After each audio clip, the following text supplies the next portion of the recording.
చెప్పాడు. అయితే దేవుడు మన పాపాల కొరకే ఈ లోకానికి వచ్చాడు. మన పాపాల కొరకే సిలువ వేయబడ్డాడు.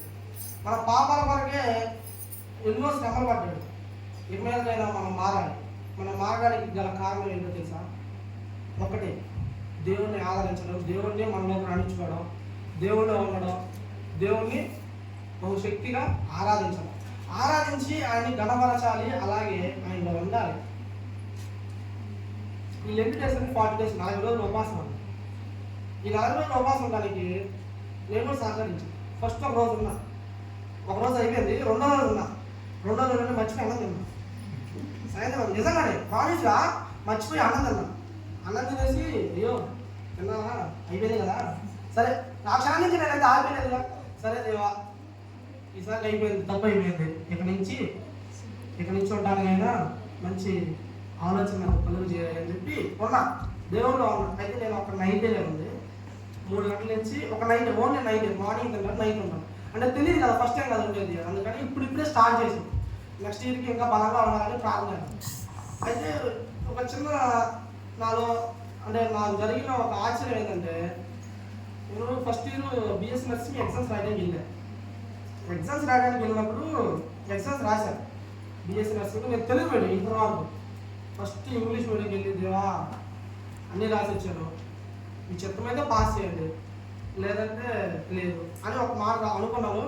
తర్వాత మా అమ్మగారు చెప్పాను, మా ఇక్కడ సంగతి ఎగ్జామ్ రాసి వచ్చాను, నేనైతే రాశాను, నాకైతే నమ్మకం లేదు మా పాస్ అవుతానని, ఫెయిల్ అవుతానేమో అని నాకు బలంగా ఉంది, కానీ పాస్ అవుతానని గట్టి నమ్మకం అయితే లేదు. ఎందుకంటే ఫస్ట్ టైం ఇంగ్లీష్ మీడియం రాయడం అని చెప్తే, భయపడకాదు, ఏం కాదు, నువ్వు ఈసారి కూడా ఫస్ట్ టైం వస్తావు అని చెప్పి మా అమ్మ నాకు ధైర్యం ఇచ్చింది. ఆ ఫస్ట్ రోజు ధైర్యం ఇచ్చింది. ఆ రోజు చెప్పలేదు, ఎందుకు రాసావు, ఎందుకు చదవలేదు, ఎందుకు చేయలేదు అని అడగలా. ఆ రోజు నన్ను దాన్ని ఏమంటారు ఆర్గ్యూ చేయలా, ప్రశ్నించలా నన్ను.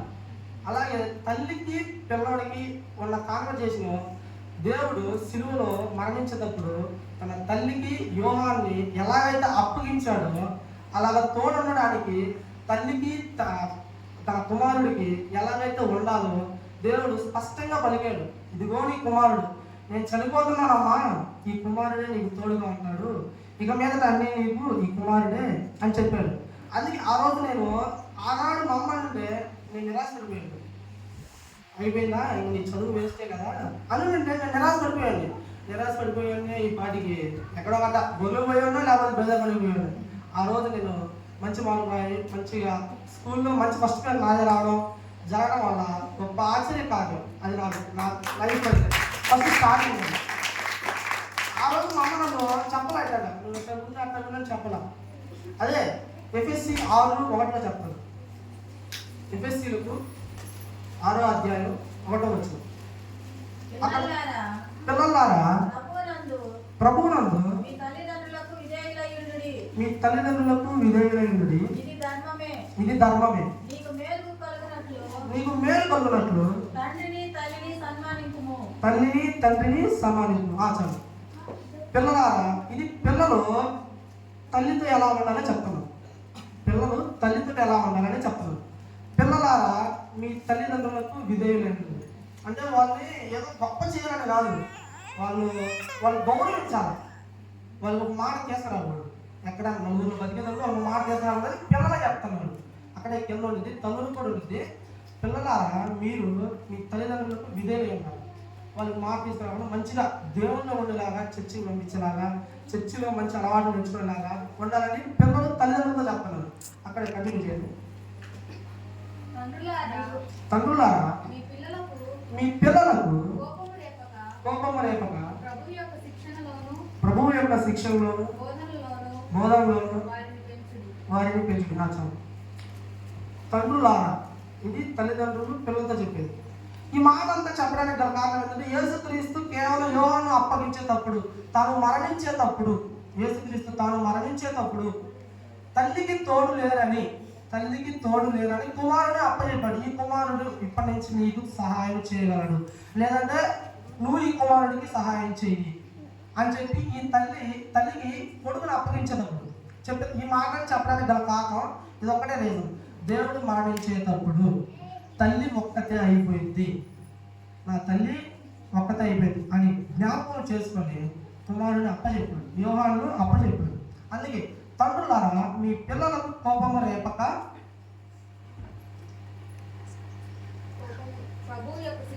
ప్రభు యొక్క శిక్షణలోను బోధనలోను వారిని ఉంచారు. తండ్రులు అదే తల్లిదండ్రులు పిల్లలకి చిన్నదానికి దానికి అర్థమైన మాటలతోటి చెప్తా ఉంటారు. చెప్తా ఉండేది ఉంటారు చాలా రకాల మనకి పల్లెటూరులో అన్నీ అయ్యే కదా జరిగేది, చెప్తానే ఉంటుంది. అంటే పిల్లలు చెప్పలేదు చేశారు మీకు చిన్నపిల్లలు అంటే ఏదో చిన్న చిన్న తప్పులు జరుగుతూనే ఉంటాయి, అక్కడ కర్ర అయిపోయి ఇక్కడ కర్ర అయిపోయి ఏదో సంథింగ్ జరుగుతూ ఉంటాయి. అప్పుడు ఏం చేస్తాం, వాళ్ళు కొట్టడమో ఏదో ఒకటి చేయడమో చేస్తాం, మంచిది. కానీ దూషణకరమైన మాటలతోటి వారిని దూషించడం మంచిది కాదు. పిల్లలు ప్రభు అయిన యేసుక్రీస్తు యొక్క బిడ్డలు కనుక దేవుడి యొక్క బిడ్డలను మనం దూషించడం అనేది చాలా వరకు కరెక్ట్ కాదు. అందుకే పిల్లలకి ఎప్పుడు కోపం లేకుండా వారిని ప్రభు యొక్క శిక్షణలో నడపాలి, ప్రభు యొక్క శిక్షణలో నడపాలి. వారు ఎప్పుడైతే ప్రభు యొక్క శిక్షణలో నడుస్తారో అప్పుడు వాళ్ళ కుటుంబాలు వారు అందరూ ఆశీర్వదించేవాళ్ళు. అయితే ఒక తండ్రి ఉండేవాడు, చిన్న స్టోరీ చెప్పి ముగిస్తాను. ఒక తండ్రి ఉండేవాడు, ఒక ఫ్యామిలీ. ఆ ఫ్యామిలీలో ఒక కుమారుడు ఒక కుమార్తె ఉంది. అయితే అందరూ యాక్టివ్గానే ఉన్నారు. అయితే ఒక ఫ్యామిలీ ఉండేది. ఆ ఫ్యామిలీలో ఒక కుమారుడు ఉండేవాడు. ఆ ఫ్యామిలీకి ఇంకొక అంటే వాళ్ళ నాన్న అంటే సపోజ్ నేను ఉన్నాను, మా ఫ్యామిలీ ఉంది, మా తాత వాళ్ళు కూడా బతుకున్నారు అనుకోండి సపోజ్. అట్లా ఉండేవారు ఒక ఫ్యామిలీ. అయితే రైల్వే గేట్ దాటి రైలు ఎక్కి వేరే ఊరు వెళ్ళాలి. సపోజ్ వాళ్ళ హైదరాబాద్ అనుకుందాం, వాళ్ళ హైదరాబాదు మన పెట్లూరు. అయితే ఈ ఫ్యామిలీ చదువుకుంటా ఉంటుంది. ఈ కుమారుడు అనేవాడు చదువుకుంటా ఉంటాడు. ఈ ఫ్యామిలీలో పుట్టిన కుమారుడు చదువుకుంటా ఉంటే సెలవు తరగతి సమ్మర్ హాలిడేస్ ఇస్తే వాళ్ళ తాతయ్య దగ్గరికి వెళ్ళాలి. వీళ్ళు ముగ్గురు తల్లి తండ్రి కుమారుడు వీళ్ళు ముగ్గురు కలిసి ట్రైన్ ఎక్కి ట్రైన్లో నుంచి చరపల్లా ఏదంటారు కదా అదే అటు వెళ్ళి హైదరాబాద్ వెళ్ళేవాళ్ళు. ట్రైన్కి పోవాలి ఏది వాళ్ళ తాతయ్య దగ్గరికి. వాళ్ళ తాతయ్య దగ్గరికి వెళ్ళాలని అట్టగా వెళ్ళేవాళ్ళు, ప్రతి సమ్మర్ హాలిడేస్కి వెళ్ళేవాళ్ళు. ఆ కుమారుడు ఎంతప్పటి నుంచి సపోజ్ మన ఐదు అన్నాడు కదా ప్రభాకర్, అంతప్పటి నుంచి వెళ్ళేవాళ్ళు, అంతప్పటి నుంచి తీసుకుని వెళ్ళేవాడు. వాడు చిన్నగా క్రాంతిగడంత అయ్యాడు, ఆ పిల్లవాడు క్రాంతిగడంత అయ్యాడు. అప్పుడు అన్నాడు వాళ్ళ నాన్నడు, నాన్న మీరేంటి నాన్న, నేను చిన్నపిల్లన్నా, నా ఎనికిడితో వస్తున్నారు, నేను ఒక్కనే వెళ్తాను, మీరు నాతో రావద్దు, నా బ్యాగ్ నాకు సర్దండి అని చెప్పి అన్నాడు.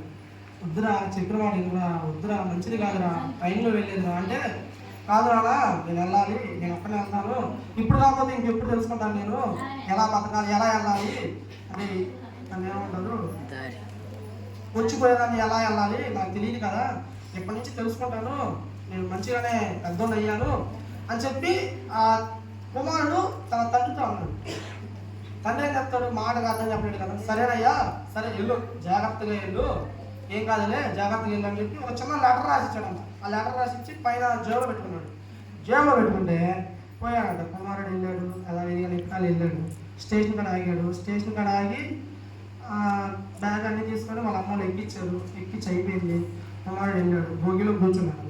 ట్రైన్ వెళ్తాం, ముందు ఒకడు ఉన్నాడు, వాడు చూస్తా ఉన్నాడు. వాడు దొంగ అంట, పెద్ద దొంగ. వాడు చూస్తా ఉన్నాడు. చూసి ఏ ఊరి నుంచి వస్తున్నావు అన్నాడు. నేను పలానా ఊరి నుంచి వస్తున్నాను, మా అమ్మమ్మ వాళ్ళ దగ్గరికి వెళ్ళడానికి అని చెప్పాడు. అవునా, ఈ రైల్లో దొంగలు తిరుగుతున్నారు, జాగ్రత్తగా ఉండు అని చెప్పి వెళ్ళిపోయాడు. ఆయన వెళ్ళిపోయిన తర్వాత ఇంకొకడు వచ్చాడు. ఇంకొకడు వచ్చి ఏం పేరు నీ పేరు అని అడిగాడు. వాడికి ఏం భయం వస్తుంది, అంటే ఫస్ట్ టైం కదా భయం వస్తుంది, చెమట్లో పడుతుంది. అయ్యా ఏంటి ఇదేంది ఆ భయం వస్తుంది, ఏం అర్థం కావట్లేదు. వాడికి ఏమో ఫోన్ లేదు, ఊపిరి ఆడట్లా, నేను చెప్పినవుతారేమో తీసుకుపోయి అనుకున్నట్టు ఆలోచించాడు. అయితే నెక్స్ట్ ఇంకొకడు వచ్చి అడిగాడు, ఎక్కడికి వెళ్తున్నావు నువ్వు అని అడిగాడు. నేను పలానా ఊరు వెళ్తున్నాను అని చెప్పి వెళ్ళాడంట. లాస్ట్కి వాడు భయం వేస్తాను ఇంకేం అర్థం కావట్లా, అయ్యో నేను చంపేస్తాను తీసుకెళ్తున్నారు అని ఇంకా అదే ఆలోచన వాడికంతా. అదే ఆలోచన వాడితో చెప్పాను మా నాన్నకి నేను ఒక్కనే వెళ్తానని చెప్పి అదే ఆలోచన ఇంకేం అర్థం కావట్లేదు. కూర్చున్నాడు, ఇటొక ఇద్దరు కూర్చున్నారు. వారు దొంగలు ఇద్దరు ఇటొకిద్దరు కూర్చున్నారు. కూర్చొని ఒకటి జేబులేమో కత్తి ఉందంట, ఒకటి జేబులేమో మొత్తం మంది ఉందంట. చూపిస్తూనే ఉన్నారు, బయటకు వెళ్తున్నారు, జేబులో పెడుతున్నారు. అంటే వాడికి చెప్తాను అన్నమాట, ఖచ్చితంగా నేను కిడ్నాప్ చేస్తాము, నువ్వు తప్పించడానికి లేదు అన్నట్టు ఏంటి ఇస్తున్నారు. ఇంక వాడికి ఏం అర్థం కాదు, సైలెంట్ కూర్చున్నాడు, ఇంకేం అర్థం కాదు, అయిపోయినట్టే కదా, ఇంకా అబ్బాయి జీవితం స్పాయిల్ అయినట్టే కదా. అయితే వాళ్ళ నాకు లెటర్ రాసి ఇచ్చాడు కదా, ఆ లెటర్ గుర్తుందా మీ అందరికీ? ఆ లెటర్ రాసి ఇచ్చి జేబులో ఉన్నప్పుడు జేబులో చూసుకుంటే ఆ జేబులో తీసి చదివాడు అన్నాడు, నీ వెనక భోగిలోనే నేను ఉన్నాను కుమారుడా, నువ్వు భయపడవాకు. హల్లెలూయా. నీ వెనక అంటే సీట్లోనే నేను ఉన్నానని చెప్పాడు. ఇంకా భయం ఎందుకుంటుంది? ఇంకా లేచి డాడీ అడిగింది, డాడీని గట్టిగా హత్తుకొని చాలు డాడీ అని చెప్పి. గమనించండి, ఈ రోజుల్లో అలాంటి ప్రేమ మనకు ఉండాలి. తల్లిదండ్రుల నుంచి అలాంటి ప్రేమ ఉండాలి, కుమారు నుంచి అలాంటి విధేయత ఉండాలి. అలాగ ఉన్నప్పుడే మనం సమాజంలో బతకగలుగుతాం, సమాజంలో ఉండగలుగుతాం. అదే మెయిన్ కాన్సెప్ట్. అదే జనరేషన్లో ఏదైనా మారచ్చు, కానీ మన సంస్కారం మారకూడదు, మనం ఉండే రీతి మారకూడదు, మనం ఉండే వ్యవస్థ మారకూడదు. ఒకటి, మన నోరు చెడ్డదైతే ఊరు కూడా చెడ్డదైంది. గమనించండి, మన నోరు చెడ్డదైతే ఖచ్చితంగా ఊరు కూడా చెడ్డదైంది. మీరు ఎప్పుడైతే దేవుణ్ణి అడగండి, ఇవన్నీ ఎవరు కూడా చెప్పేది కాదు, దేవుణ్ణి అడగండి, రోజు అడగండి, ప్రభువా ఇది నా స్థితి, మీరు మార్చగలరు, మీరు మారుస్తే నాకు నమ్మకం ఉంది, ఓకే ఫైట్ చేద్దాం, దేవుడితో ఫైట్ చేద్దాం, దేవుడా మారుతారా, మారవండి, లేదా తీసేసుకోండి, దట్స్ ఇట్, అంతే. ఇంకేమనకూడదు. ఈ లోకం అంతా ఒక అబద్ధం, లైఫ్ అనేది ఒక అబద్ధం. LIFE life,